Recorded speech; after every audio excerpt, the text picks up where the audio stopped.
Multiversus is a free-to-play platform fighter featuring a cascade of cartoony and Cape Crusaders. Basically Space Jam, but a Smash clone, but not a Smash clone. Because unlike almost every other platform fighter, this game isn't trying to be Melee 2. Akin to other Smash likes, the main goal is to bop baddies off the silly sides, dizzying downs, or tippity tops. But what some hate and others love is the floatiness of the game. Roughly 40% of the matches take place on the stage and the other 60% is done in the air. Every character is given 2 jumps, 2 recovery moves, 2 air dodges, so things can get pretty crazy when hunting an offstage opponent. Most kills gotten are top or bottom ring outs from chasing foes down. The main focus of the Title 2 is actually its 2v2 mode. Matches are played to a best of 3 and only scared little babies who poop day pants don't rematch. Unless you do it with a random and they died 3 or more times. In that case, toast everyone but your partner and then leave. Most characters are designed to work with other fighters and actually have classes like Tank, Support, Bruiser, Mage, or Assassin. Tanks tend to get a lot of super armor, way more, making them tough to ring out, but their moves are slower to come out. Bruisers tend to have a bit more to their kit instead of just hit 'em,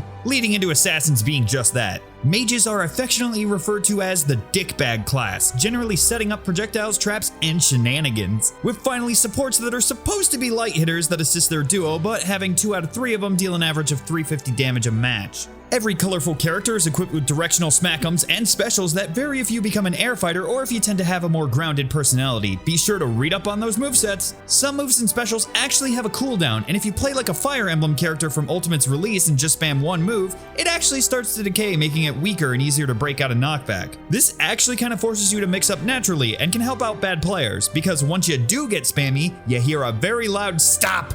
Stop!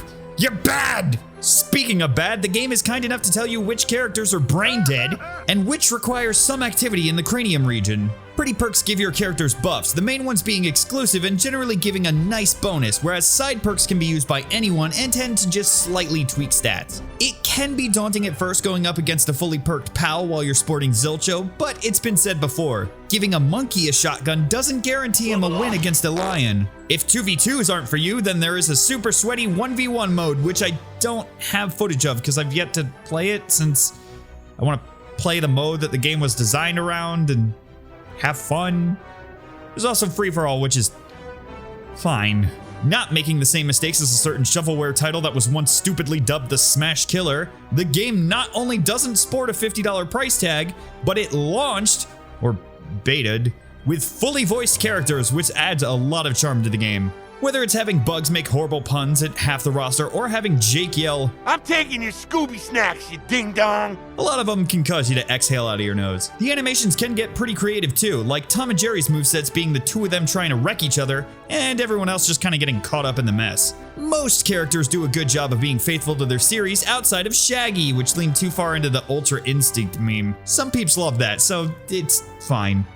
You know, if you're a Redditor. Hopefully when Scooby is added, he'll more accurately rep the franchise, because Velma's also weird too. Shaggy will respond to her like, "Wow, Velma, you're great," and she'll bark back, "I will cut you, Norville. You are pathetic and beneath me." So I guess they kind of went for Mystery Inc. Velma cranked up to 20. Whereas the game is free, you can suffer to the Fortnite and League of Legends models, where unlocking characters will take hundreds of matches to do so, and to get the really good stuff, you need to throw down money for the seasonal battle pass, and then sink your life into getting those dailies, which is probably fine and dandy for someone who isn't writing, voicing, animating, editing content while also trying to learn a brand new animation program. If you need a laugh too, you can also glance at the character skin prices, like Coach Steven, which gives him a new shirt, pants, shades, and headband, being marked at $5, whereas Hornybait Velma is $15. However, complaining about optional stuff that doesn't impact the main game is silly. You would have to be pretty pathetic to name off what everything in a cash shop costs total and act like it's mandatory to play. The game definitely has potential to not suffer the same fate as other platform fighters and seems unique enough to stand on its own. The floatiness isn't for everyone though.